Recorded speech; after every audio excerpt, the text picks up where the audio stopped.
I also love Kyle Pitts. He steps into an offense with a former MVP at quarterback. He has Julio Jones, Calvin Ridley, Russell Gage as the receivers. They're going to spread that ball around. They signed Mike Davis as a free agent at running back. I love Arthur Smith. I got to know him. I called the Tennessee Titans preseason games when he was the offensive coordinator there for a couple of years. I think he's just a brilliant mind.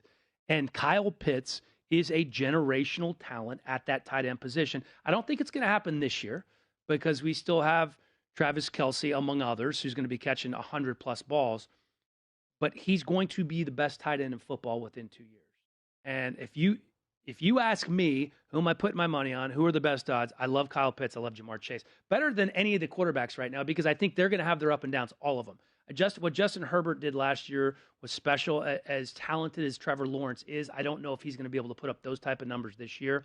Trey Lance, not sure that he's going to be playing right off the bat. Justin Fields, kind of the same thing. Yeah. So, I love those two pass catchers. And remember, 2 years ago, Kyler Murray won Rookie of the Year, but that was because Josh Jacobs got hurt. Josh Jacobs was running away. And going nuts. I still remember that because I had an 8-1 ticket on Josh Jacobs to win Offensive Rookie of the Year. Stat for you, Mr. Hellie. The last and only tight end to win Offensive Rookie of the Year, Mike Ditka in 1961. Wow. But I don't disagree because Kyle Pitts, and I heard Warren Sharp say this on a podcast. He said, okay, everyone's caught up on the TE next to Kyle Pitts. Remove it and put WR. Are you freaking out about this? This guy last year in Florida had 43 receptions. He had a couple injuries. He had 43 receptions, Dan. 12 of them were touchdowns. He is going to be the red zone target nonstop. I mean, fantasy owners are going to fall in love with this guy when it comes to his production. And I think at 11-1, it's really intriguing because I think their defense has a lot of issues. Offense is going to be on the field a ton. You mentioned Arthur Smith, brilliant mind. If Julio Jones stays, they just, re-upped with Calvin Ridley. They still have Gage. I think he's a mismatched nightmare. And I think Kyle Pitts at 11-1 is really intriguing when you think about his talent and how he immediately comes in. You know Chris Cooley. He knows the game extremely well. He's come on the show a handful of times. He says, I haven't seen a better prospect at tight end since I've watched film the past 15 to 20 years.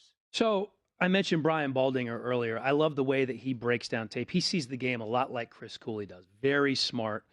He posted some videos on Twitter of Pitts. One in particular was him running a little pivot route. And he was going up against one of the better corners in the draft. I can't remember exactly who it was. It might have been Surtain.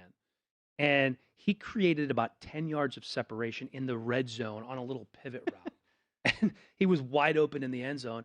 It doesn't matter who you have covering him. It can be your number one corner. It can be your slot corner. It can be a safety. Certainly you can't cover him with a linebacker.